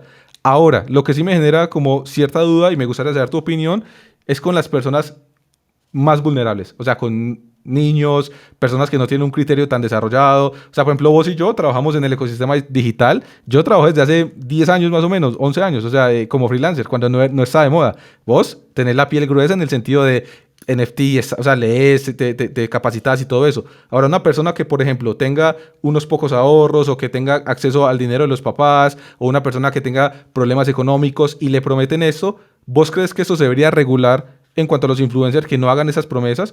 Porque al final del día es gente que no tiene el criterio y siempre van a haber personas que no van a tener ese criterio o van a estar en otras condiciones más, digamos, de desventaja. Yo creo que, como decimos acá en Argentina, el pez por la boca muere. Y un poco lo que pasa es que acá hay muchas personas que pueden prometer. Yo incluso al principio, cuando me metía también, le prometía a mis amigos, a mis familiares, digo, va a explotar. Hay una realidad de que siempre está el famoso, es todo lo que digo, no es consejo financiero y es como una especie de hack, digamos, pero uno no debería tener que poder estar prometiendo. Ojo, o sea, yo también estoy a favor de que todo el mundo tenga todo el derecho a decir lo que quiera, incluso aunque sea ofensivo, pero sí, quizás en materia de inversiones y en audiencias que no están muy formadas o no tienen mucho conocimiento, estas personas que vienen prometiendo súper rentabilidades están actuando de manera maliciosa, entonces deberían responder ante alguien. Claro. Pero de nuevo, se me pone un poco en conflicto con mi lado más de la libertad de decir, cada uno tiene derecho a decir lo que quiera, pero bueno, sí tiene que hacerse responsable de lo que dice. Claro. Entonces hay un margen. En Estados Unidos, por ejemplo, uno no puede salir a decir, no, compra el Tesla que se va a 1.500 mañana, porque va a ser cana. Claro. Sí, no, y lo que dijiste, más allá también de la regulación, o sea, yo también lo tengo, digamos, a nivel personal, porque nosotros somos humanos todos y sufrimos también de este FOMO, ¿cierto? Y como, uy, tengo que entrar, si a mí me prometen, o sea, puede ser el presidente, rentabilidad fija, si me prometen rentabilidad fija, que es, digamos, extraordinaria, es una estafa. Esa es mi flag número uno. O sea, tipo que vos me digas mañana, aplica el 7%, cualquier persona que te prometa más del 5 o 7% así de la nada, te está estafando. Claro. Muy probablemente. Sí, porque es como, ¿por qué no metes tu propio dinero? O sea, ¿por qué me vas a dar a mí y si ni nos conocemos? Es como, no, y fuera de eso, yo como lo mío es, por ejemplo, el Standard & Poor's 500, que es como ese fondo de las empresas más grandes de Estados Unidos, te da de un 8 a un 10% anual, ¿cierto? Y es como, ok, ¿por qué alguien me daría a mí el 100% al mes? Es como que ya, eso es un red flag brutal y es como una recomendación que le hago a todas las personas cuando les dan este tipo o sea, les prometen un retorno fijo o asegurado, corran de ahí porque seguramente sea una estafa. Ahora, si vos me decís, mira, yo estoy viendo este proyecto, creo que se va a ver las nubes porque el equipo es la gente es el arte es brutal, ya queden vos si vas a invertir o no. Y ahí lo que decíamos de que realmente entonces para concluir todo este tema, no es que sean una estafa los NFTs, como dijimos, la tecnología depende del proyecto, ¿cierto? Hay proyectos que sin duda están inflados, hay proyectos que van a trascender y van a ser tipo el Amazon de aquí a 10, 20 años. Y depende muchísimo del equipo, que fue lo que dijiste, que sean personas que o sea, que tengan algo que perder o que realmente estén haciendo un proyecto porque les interesa la tecnología, porque les interesa la comunidad, no que sean, digamos, anónimos, que pasa muchísimo, que levantan 3, 4, 5 millones de dólares y imagínate, o sea, estás en tu casa, haces un arte, digamos, con algoritmos y esto, levantas 4 palos, o sea, es como, bueno, ¿sigo con ese proyecto o me voy a las Maldivas? ¿Cierto? Entonces, como que tampoco confíen en las personas al 100% y realmente hagan la investigación. Y, ¿sabes algo que yo hago mucho? Busco, para evitar el sesgo de confirmación, busco lo opuesto. Entonces, por ejemplo, si me está gustando mucho lo que es, no sé, cuando empezó, no sé, invertir en la bolsa de valores, busco por qué la bolsa de valores es una estafa, riesgos de invertir en la bolsa de valores, y así me construyo un criterio real y no sesgado, porque si yo hoy busco, ¿es verdad que los cripto son la mejor inversión de la historia? Y obviamente me va a salir solamente información al respecto. Siempre hay que tratar de negar tu primera hipótesis, digamos, porque es tu primera hipótesis. Así que una vez que tenés una primera hipótesis, primero buscar todas las maneras de negarla. Si no podés negarla, puede ser que estés yendo por un buen camino. Y sobre todo si es emocional. Si vos decís, uy, esta es mi hipótesis para hacerme mega millonario en 3 semanas. Es como que, bueno, a ver, de pronto ponerla un poquito sobre la duda y contrastarla con otras personas. Exacto. Y personas que sepan del tema. Y para agregar ahí algo a tu conclusión, a veces digo, no necesariamente tenés que saber quién es la persona atrás, digo, que esté 100% doxeado. Hay mucha gente que es anon, o sea, completamente anónima, y tiene un track record impecable, digamos. Esos están. No es que no existen, sino que por ahí es algo más personal. Yo prefiero verle la cara, ¿viste? Claro, sí, pero están esas personas que son anónimas, que están hace mucho tiempo en el espacio, que tienen legitimidad, que tienen credibilidad. Pero bueno, digo, hay un track record que vos podés salir a comprobar por vos mismo. Todos actúan por su propio interés. Eso siempre tenés que preguntártelo. Entonces, cada vez que venga alguien a prometerte cosas, digo, lo primero que tenés que preguntar es cuál es el interés de esta persona. Claro. Y una pregunta aquí ya para cerrar ese punto de que estamos hablando. Vos dijiste al principio que hay un tipo de estafas que son rug pull, ¿dijiste? Sí, rug pull. ¿Puedes explicar un poco cómo funciona? ¿Viste cuando alguien, no sé, saca la alfombra o el mantel de la mesa y se cae todo, se rompe todo? Sí. El rug pull es muy conocido entre las shitcoins. Para el que no sabe qué es una shitcoin, es básicamente, dependiendo de tu criterio, todo lo que no sea Bitcoin y Ethereum, o las que tienen nombre de perro, esas que decís, ¿qué es esto? Tipo, no sé, Dogecoin, Shiba, etc. Las memes, Exacto, las puras las especulaciones. meme coins es el término políticamente correcto.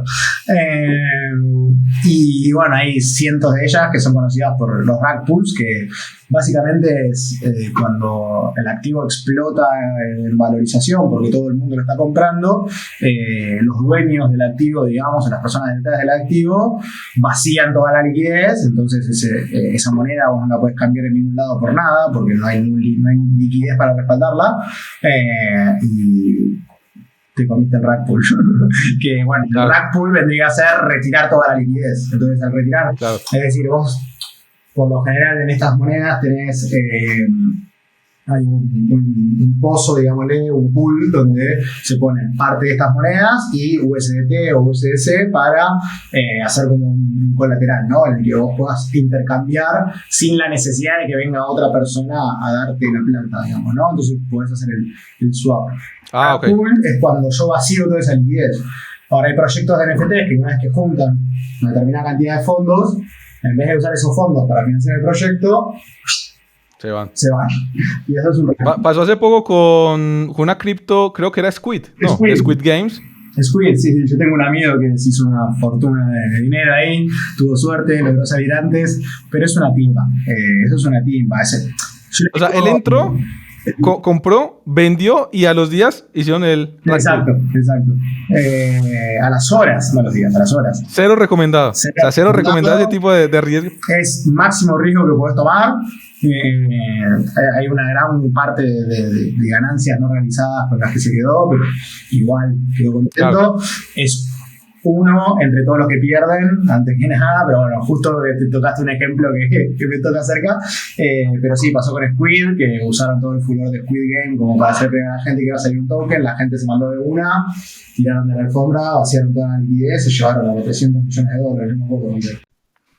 Claro, hay que tener mucho cuidado entonces ya para cerrar esta parte porque estafas van a haber siempre, Siempre. ¿cierto? No. Es un tema de los incentivos humanos. Claro, o sea, te van a vender un Rolex falso, te van a querer sacar la plata del banco, ¿cierto? Te van a querer ayudar en el cajero y después te roban la contraseña. O sea, estafas siempre hay. Hay que entender, diferenciar lo que es la tecnología de lo que es, digamos, para qué la utiliza el ser humano o para qué la utilizan las comunidades que la están utilizando y ya ahí entender, ok, este proyecto quiero entrar o no quiero entrar. Y yo creo que una de las mejores recomendaciones de inversión es no inviertas dinero que no estés dispuesto a perder. O sea, si estás invirtiendo el dinero Amén. que en 3 meses tenés que pagar la renta, es como, a ver, de pronto dejarlo ahí y lo que vos dijiste, métete al Discord, aprende, lee. Si es una estafa y a los 3 meses se cae, vas a decir, uy, bueno, menos mal no me metí. Si explota, decís, oye, ok, pero ¿por qué este proyecto? Y vas aprendiendo, porque al final del día es también un tema de aprendizaje. Sí. Entonces, y el tema del FOMO, no dejarse llevar por los influencers, por el tema de mañana nos hacemos ricos. No, o sea, no va a pasar eso y lo que dijiste es una persona de 10 millones. Entonces, como que a nivel de probabilidad, tampoco yo me la jugaría. O sea, a mí también me encantaría recibir o comprar un NFT que ya vale $1 millón, pero a nivel de probabilidad, creo que son bajas mis probabilidades. Sí. Y tampoco hay que gastarse toda la plata que tenés tratando de aumentar esa probabilidad para comprando más proyectos, porque como bien decís, o sea, para mí es, si te cuesta dormir, si te cuestan los primeros 7 minutos en lo que te acostaste en la cama, pusiste más plata de la que estás dispuesto a perder. Entonces, eso Excelente. es un error. Excelente. Entonces, siempre Que uno si, tiene que si tu cuenta se va a cero, puedas dormir tranquilo. Exactamente. Por lo general, las personas que por ahí recién están empezando en el mundo de las inversiones y demás, el NFT por ahí es una de las cosas más últimas que le digo, vení a empezar a jugar con esto. Siempre está bueno, como bien hiciste al principio del podcast, que hablamos por ahí de un par de cositas, esas cositas como ya tenerlo todo bien en claro, saber cómo moverte en el Cryptoverse es súper importante. Así que es como... Siempre trato de decirle que tu primer NFT no sea el resultado de las primeras 2 horas de búsqueda, que sea el resultado de por ahí varios meses de búsqueda y de lectura, y de por ahí estar escuchando a alguien y decir, este es un mentiroso, me equivoqué, me voy a escuchar al otro. Porque pasa, hay mucha gente que va a querer darte la visión que le conviene a él o a ella. Claro. Bueno, excelente. Pasando a esa parte que abriste el tema, quiero ir a la parte de las inversiones. Entonces, primero, si alguien quiere empezar a invertir en NFTs, que bueno, no lo recomendamos como dijimos, cada cual tiene que manejar sus finanzas y ver si, pero digamos que quiero empezar a entender o quiero empezar a aprender de ese mundo. Primero, ¿cuáles son los proyectos más representativos? Porque algo que cuando yo empecé a meterme en NFT y hablaba, por ejemplo, no sé, con alguien como vos, que los simios creo que fue dijiste, o los apes, o sea, me lo decían como si yo ya tuviera que saber y obviamente me sentía como, me estoy perdiendo de algo. Entonces, ¿cuáles son como los proyectos más representativos que, andate a estudiar sobre ellos y ve qué fue lo que pasó y así te vas como empapando un poco del mundo? Sí. Hoy el que está en boca de todos es Bored Apes, Bored Ape Yacht Club, Yacht de Yate. Uh-huh. Que es el de los monos, digamos, que son todos los monos que tienen distintos accesorios, distinta ropa, están mirando para Que allá. se compró Eminem, uno. Eminem se compró uno, Justin Bieber se compró uno, Steve Aoki, Jimmy Fallon creo que también. Jimmy Fallon, Paris Hilton, hay un montón. Qué bueno. Ese es el de los celebridades. Ese es como, claro, es el de la High Society americana, digamos. Pero bueno, lo loco es que toda esa gente están todos en el mismo chat con el Discord. Entonces, el que se compró el Bored Ape a $200 lo puede taggear a Eminem. Es como, che, Eminem, todo bien. Es como re loco. Es una locura. Qué un montón de locura. beneficios. No había pensado eso. Es una locura. Imagínate, Es como que el mismo Discord de me siento en la mesa con Justin Bieber y Eminem al lado, ¿entendés? Me vuelvo loco. Yo, ¿sabes qué? Me quedé mirando de afuera. Yo dije, esto es raro. Y me quedé afuera y bueno, pasa. Pero ahora ahí empezó. O sea, ¿lo viste en su momento? ¿A qué precio? 008 Ethereum. No llegué a mintear, o sea, me enteré después, porque de hecho sold out. Era uno de los primeros en hacer sold out en poco tiempo. Y me quedé mirándolo y lo vi llegar hasta un Ethereum. Y yo en ese momento tenía para comprarlo con un Ethereum. Estuve muy cerca y todavía no entendía lo que era NFT. Y dije, esto es mono, es un Ponzi, y me fui. Claro. Un tiempo después fue lo que fue. Después tenés CryptoPunks, que esos creo que son de 2017. Yo no estaba en el espacio en ese momento. 2017, 2018. Y lo loco es que eran gratis. Los CryptoPunks. Eran gratis, ¿cierto? Para que hagamos una idea, ¿en cuánto se está vendiendo un Ape? Un Bored Ape y un CryptoPunk. Y el piso está 100 Ethereums, Ethers, perdón.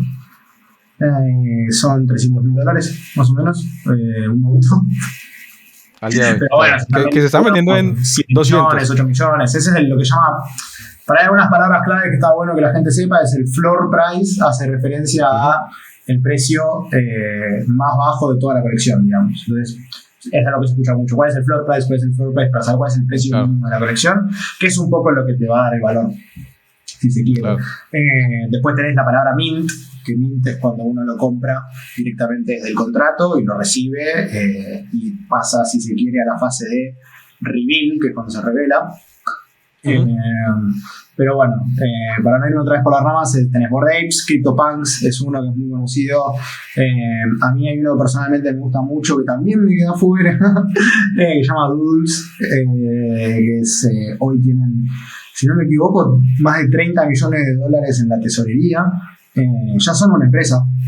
Claro. Que con rentabilidad, rentas tipo todo. Es que si hay un equipo detrás, bueno, con visión, estrategas, y tipo que su incentivo sea construir el futuro, construir empresas, construir proyectos, y no sacarse el dinero, tienen un fondo brutal. O sea, levantaron 30, 40 millones de dólares, pueden hacer lo que quieran. Y después lo que tienen muchos proyectos, que quizás es para otro podcast, que se crean DAOs. DAO quiere decir organización descentralizada autónoma. Entonces, de repente, la tesorería, estos 30 palos, ¿qué se hace con ese dinero? Lo decide la comunidad que tiene los NFTs, porque pueden votar en qué se va a usar el dinero, y efectivamente el dinero se va a usar en las cosas que votó la comunidad. Lo que es ¡pum!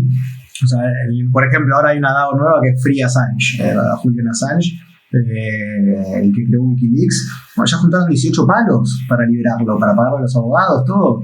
¿Qué podemos hacer si empezamos a organizarnos en DAOs para las cosas que realmente nos importan? Como te digo, es para otro podcast por ahí.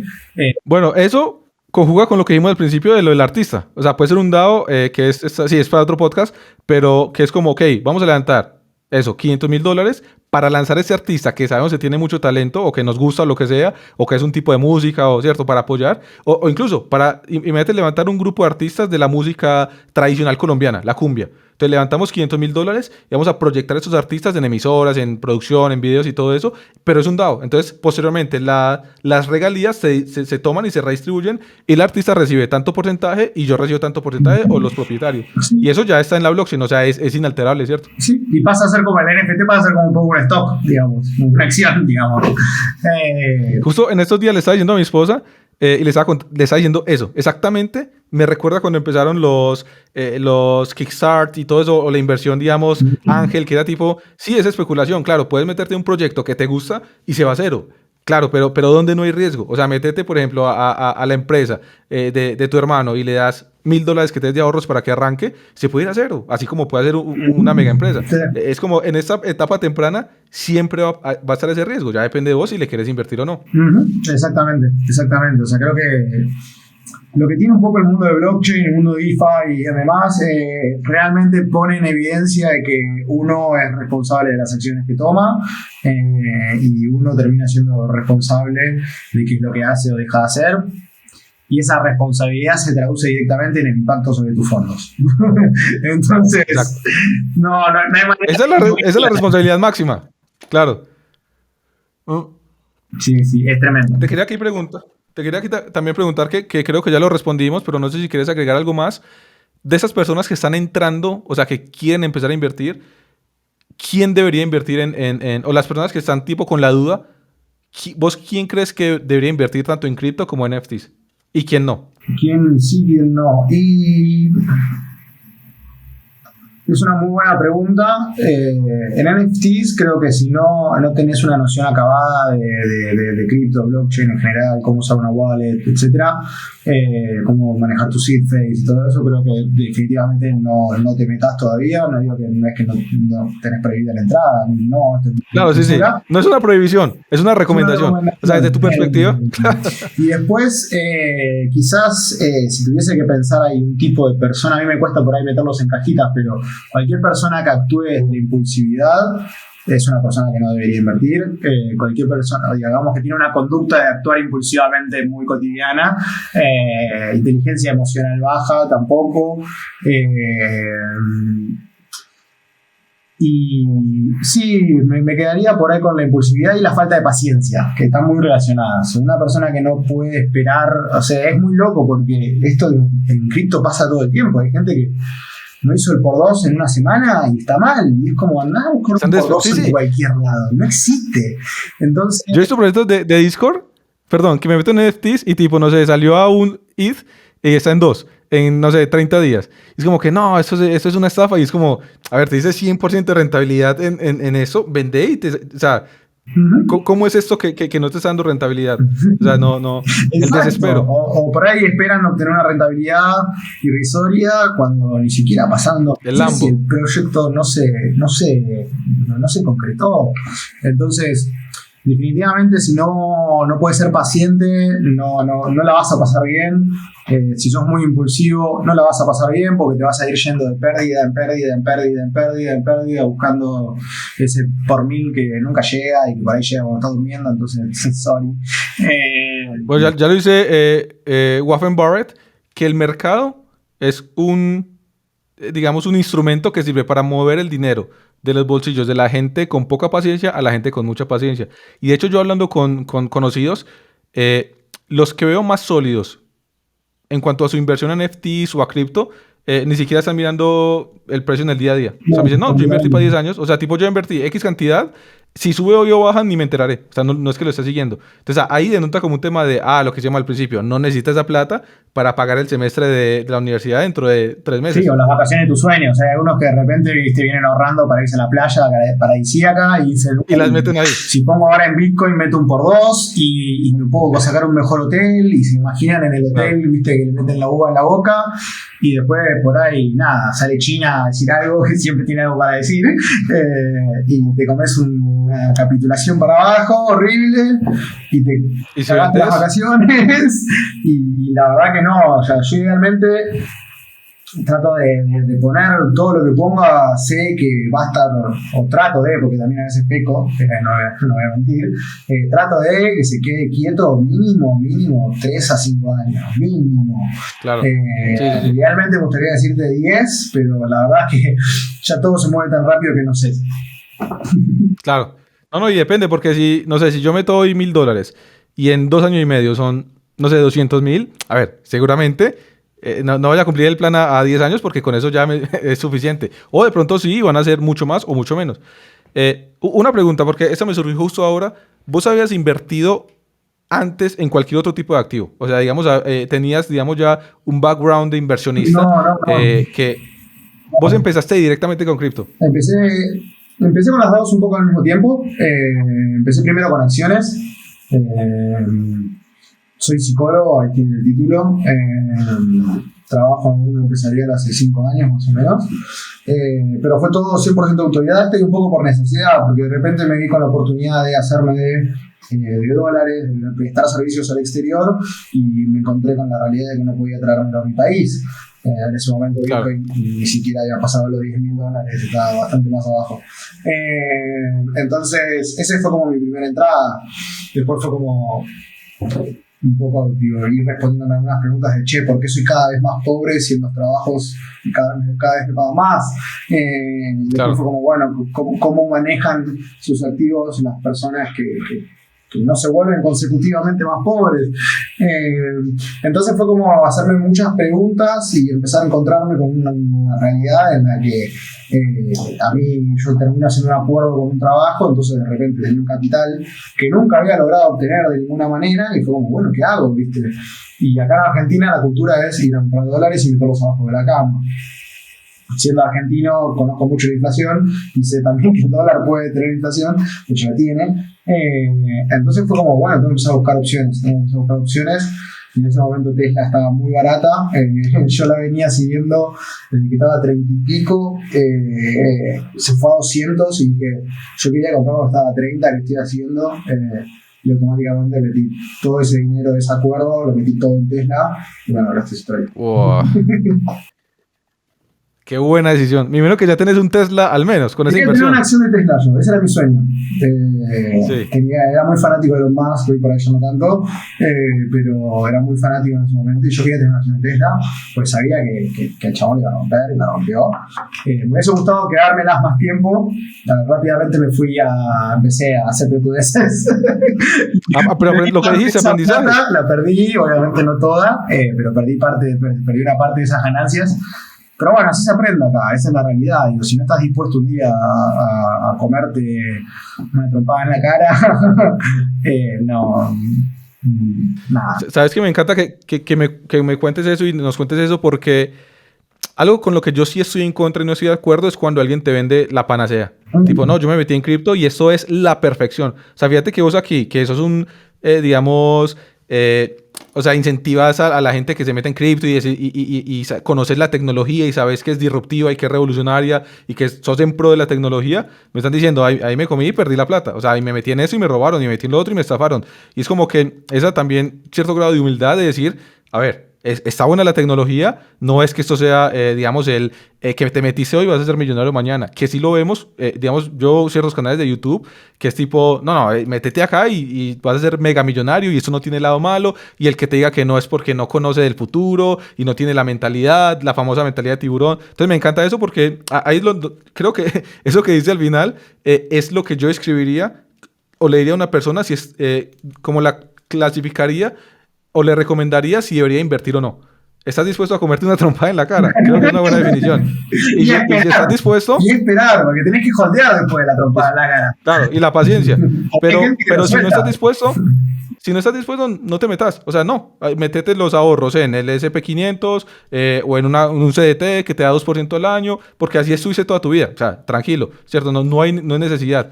Pero si estás dispuesto a arriesgar ese capital, a aprender, ¿cierto? A especular y no te va a quitar el sueño, como dijiste, métete. A mí me encanta. O sea, yo realmente no meto demasiado dinero porque Hay mucha especulación, como dijiste vos, y muchos proyectos que yo no tengo el tiempo de meterme a entender a fondo y decir, este proyecto le meto, pero me encanta, o sea, es las comunidades que se forman de forma orgánica, el arte es increíble, los proyectos se generan, el metaverso, o sea, es una locura de la cual me gusta aprender y estar involucrado, que no voy a meter todos mis ahorros, pero tampoco me quiero quedar por fuera. Exactamente. Imagínate, o sea, además, como vos muy bien decís, no alcanza el tiempo para aprender todo en cripto. O sea, por ahí no alcanza el tiempo para estar al día. O sea, yo por ahí tengo en mi wishlist de cosas que quiero ponerme a leer e investigar. Tengo que al lado marcar, leer también sobre la actualización. Por ahí, porque cuando vos te enteraste que esto salió, ya no funciona más así. Se actualizó, se mejoró, se iteró y se escaló. Y eso también es importante que también lo sepan porque al principio me quitaba mucho el sueño saber que no iba a poder tener como toda la información acabada porque constantemente había más y foros que no conocía y links que no conocía y se le dice mucho el agujero de gusano porque el white hole, digamos, claro. Hay mucho de eso, hay mucha data, hay muchas personas hablando sin saber. Uno a veces no tiene la capacidad de discriminar, que me pasó, digo, che, este me está vendiendo humo y no me di cuenta. Entonces, otra cosa que me pasó es que yo no tenía casi a nadie que me guíe en el espacio. En todo lo que fue acciones, sí, tenía un amigo que era muy bueno y él me enseñó a operar más que nada. Que operar en cripto, por ahí cambian un poco los tiempos, pero se opera de la misma manera, digamos. Él me enseñó a operar y después tenía otro amigo que era un maximalista de Bitcoin, lo amo igual, que sea así siempre. Y sí, o sea, yo por ahí soy más multi-chain, él es Bitcoin. Claro. Y él claro. Y hasta yo a veces le digo, sigue siendo mi cara tierra a veces, porque empezás a comprar pupucoin, y si Bitcoin se te va, entonces está bueno traer al Maxi que te dice compra Bitcoin. Es verdad. No te olvides. Es verdad. Pero de nuevo, digamos, era un Bitcoin Maxi, no me iba a explicar de Ethereum, no me iba a explicar de Cardano, no me iba a explicar de Solana, de Terra, ni de todas las otras monedas que ya compré, ni me acuerdo que compré y perdí plata seguramente. Entonces... A 10 años es la visión. Sí, total, o sea, a veces por ahí 10 años y sigue habiendo cero. Pero, digamos, yo no tuve a nadie que me guíe, entonces muchos de mis errores los pagué. Hoy creo que cada vez hay más fuentes de información y hay cada vez más personas dispuestas también a compartir sus experiencias, a compartir sus errores, sus aprendizajes, y eso va a ir como nivelando cada vez más a los usuarios. Pero bueno, al principio en Argentina no hay nadie que te explique nada. 2 o 3. Sí, no. Incluso creo que todavía, y por eso a mí me gusta este espacio en español también, porque mucha de la información está en inglés y es difícil realmente en español, y es como, si no sabes inglés, estás muy por fuera o estás 2 años atrás. Y estar 2 años atrás. Lo que dijiste me pasó. O sea, cuando empecé a estudiar como más NFTs y eso, ya es que los DAOs, y yo decía, pero a ver, apenas estoy entrando a eso y es como cuando surgió lo otro y va a una velocidad increíble que tenés que también tener ese... Ok, voy a leer, no sé, 30 minutos al día. Voy a ver videos de esto y tal, pero no me voy a enloquecer. No es que me quiera meter mañana en un proyecto para hacerme millonario, que ese es el peor problema que creo que tienen las personas que están así desesperadas. Sí, yo creo que es disciplina. Bueno. A mí un poco lo que me pasó, yo hice lo mismo. O sea, fue como, tengo la cultura de despertarme a la mañana, hacerme el mate y leer un poquito a la mañana. Y empecé a decir, bueno, 15 minutos leo un libro de cripto. Todos los días, 15 minutos. Claro. Y bueno, de a poquito fui aprendiendo. Exacto. Y no, ya sabes bastante. Martín, para ser también ahí consciente con tu tiempo y no robarte mucho tiempo, sí quería como cerrar el podcast en la parte de... más de tu opinión. O sea, me gustaría saber tu opinión en ciertos temas con respecto a NFTs y cripto. ¿Cómo ves vos el ecosistema de aquí a 2-5 años con NFTs? Qué buena pregunta. De acá a 2 años, por ahí creo que vamos a seguir en este umbral de el salto a la adopción masiva. Yo creo que de acá a 5 años, no sé si todos van a tener un NFT, pero sí todas las empresas van a estar desarrollando una estrategia de NFT, seguro. Tenemos Nike, tenemos Adidas, como que ya sacaron sus colecciones, son exitosas, claro. Más de 20 millones de dólares cada una. Entonces creo como que de acá a 5 años lo que vamos a empezar a ver es que todas las distintas marcas van a empezar a incluir una estrategia de NFT seguro. Eso va a empujar mucho a la adopción masiva. De acá a 10 años todos van a tener algún NFT, ya sea porque les da placer mirarlo y sentirse dueños de algo, o porque vamos a la utilidad, o porque van a estar especulando, o porque van a haber mayores casos de uso. Va a depender, obvio, de la curva de adopción de cripto igual, digamos, ¿no? O sea, a mayor adopción de Bitcoin, Ethereum y demás, vamos a ver una mayor adopción de NFTs. Lo que puede llegar a pasar, y que me parece que está pasando mucho, es que los NFTs están sirviendo de puerta de entrada al mundo cripto, digamos. Hay personas que por ahí no entienden nada de economía, pero sí entienden de arte y quieren aprender de cripto ahora. Claro. Que por ahí antes había personas que no entienden nada de economía y no tenían una excusa para entrar a cripto. Claro. Genial. Sí, eso que decís de las marcas, que ya la están lanzando, de hecho, que no sabía yo que habían tenido tanto éxito en esos proyectos. Yo me lo imagino mucho así también y como en el metaverso. O sea, tipo, tenés, no sé, arte, tenés prendas de ropa que son digitales, va a utilizar en el metaverso y son NFTs. Están en forma de NFT, ¿cierto? Son los objetos del metaverso. Algo que la gente no piensa mucho sobre el metaverso y que yo creo que va a pasar, obviamente mi opinión, es que va a ser el canal de publicidad más importante de la historia de la humanidad hasta el momento. Y te voy a poner un ejemplo que ya con números te das cuenta, digamos, ¿no? En un evento de Fortnite, el juego shooter, de dispararse en un mapa que se chica, hicieron un evento, no me acuerdo qué artista fue a tocar, creo que fue Travis Scott, no me acuerdo. Sí. 20 millones de personas. ¿Cuánto me cobrarías un segundo de la atención de 20 millones de personas? Yo, el segundo mínimo, te lo cobro $20 millones. O sea, 20 millones de personas. Claro. Pero, Carlos... Sí, depende del público y la demografía. ¿Qué harías por un segundo de atención de 20 millones de personas que están todas en el mismo lugar, prestando atención a lo mismo? Es muy difícil de lograr eso. No, y fuera de eso es una... O sea, a nivel logístico y de infraestructura es completamente diferente. Porque vos puedes tener no sé, 100 advertisers en ese evento o en ese concierto, ¿cierto? Hoy, por ejemplo, si estás en un concierto donde haya, no sé, 500,000 personas, que ya de por sí es una locura, y la infraestructura, digamos, el espacio, ya de por sí es difícil, en un entorno digital, no tenés ese problema. Imagínate vos tener, no sé, 50 advertisers ahí, que tenés que poner pancartas y videos y tal, que lleva un tema también de logística e infraestructura. Pues puedes tener, no sé, el Empire State del edificio. Si está en el metaverso, cada, digamos, 10 segundos puedes cambiar la publicidad sin problema. O sea, porque es un tema, es digital. Es como cuando en el fútbol pusieron las tiras como pantalla verde. Exacto. Eso fue no soy muy futbolero, pero sí lo llegué a ver. Tampoco me llamó la atención, me pareció divertido. Dije tipo, claro, es un genio el que hizo eso. O sea, como yo ni lo había pensado, porque eso estaba estático ahí y es después tipo, claro. Y para diferentes países tenés incluso diferentes publicidades. Bueno, ¿algo más que veas para los siguientes 5 o 10 años? Algo más que vea para los siguientes 5 o 10 años. Tipo usos de la tecnología, de lo que estamos hablando ahora. Creo que la industria de la música se va a ver seriamente afectada, la industria de la fotografía, digo, por ahí dejando un poco más el arte digital, los coleccionables y todo eso.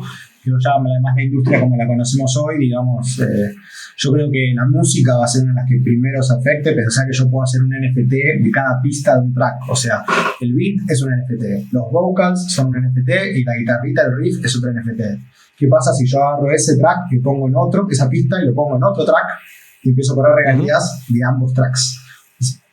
La disquera no sé qué va a hacer, va a haber productores independientes que van a ser muy buenos, digamos, y por eso van a seguir creciendo.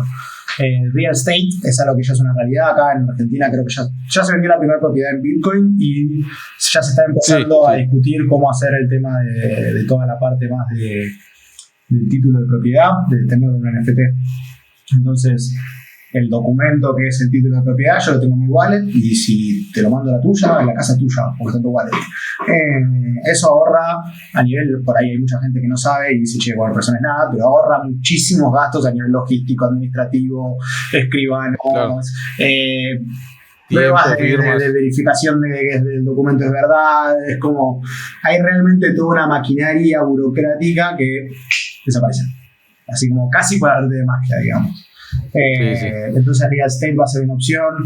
De identidad, yo creo que vamos a empezar a ver documentación de identidad relacionada en NFT tarde o temprano, pero va a depender mucho también de cuál sea el empuje de la gente, la demanda de la gente y que tanto se vaya informando y empiece a aprender del tema.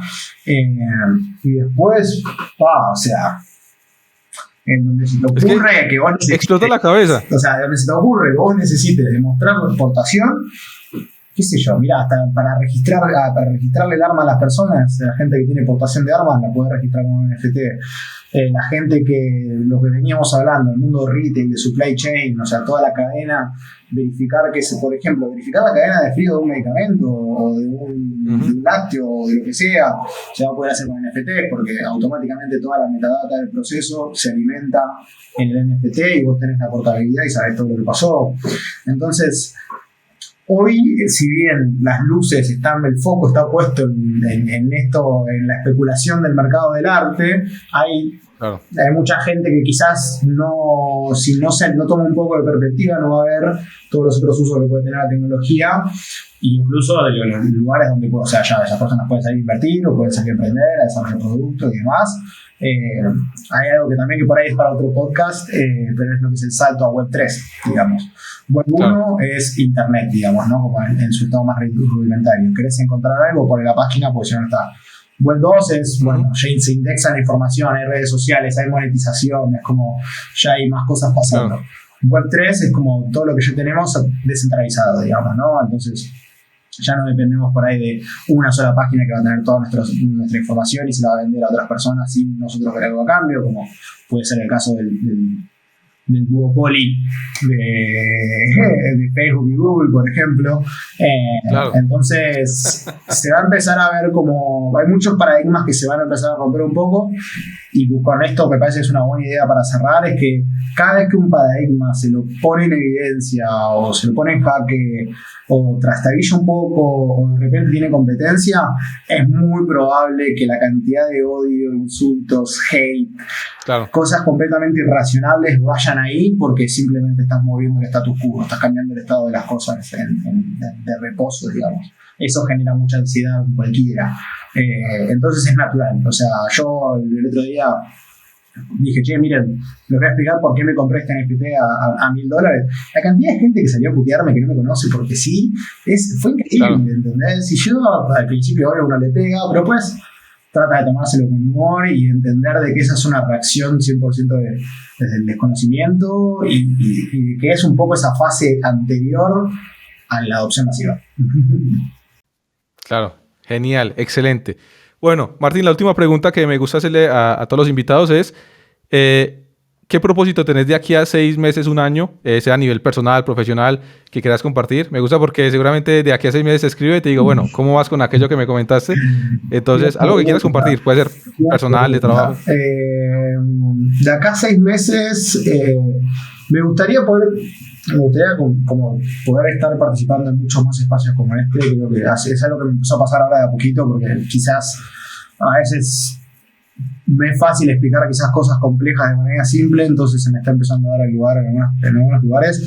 Es algo que me gustaría empezar a laburar, me interesa mucho el laburo de comunidad.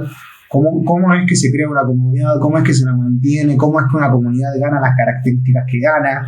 Hay comunidades que son agresivas, hay comunidades que son re amables, hay comunidades que son sátiras. Yo estoy ahora en un proyecto que se llama GameDCs y un poco es la sátira del mundo de NFTs. Entonces es como entramos a burlarnos, a jodernos, ¿entendés? Entonces hay muchos de esos factores, desde incluso del comportamiento humano, la psicología, digamos, la psicología grupal, que me interesan mucho, y por ahí acá 6 meses no tengo nada definido quizás, pero sí sé que estoy pensando cada vez más como cómo formar estos espacios que son más distendidos, ¿no? Digo, por ahí no tienen ese esquema de video de YouTube súper forzoso, que por ahí la gente a veces necesita quizás volver al formato de radio de antes, digamos. Claro.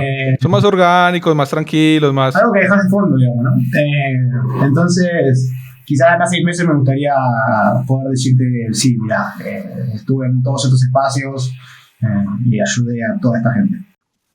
Genial. Bueno, ya tengo excusa para invitarte de nuevo en 6 meses, sobre todo porque tenemos algunos temas que quedaron sobre la mesa, el metaverso, los DAOs, varias cosas que comentamos. No termina el agujero, es profundo. Sí, es increíble. Bueno, Martín, la verdad que qué bueno verte, te agradezco mucho, sos un genio. Muchas gracias por venir y bueno, gracias por todo. Nos vemos. Que a mí fuera, bro.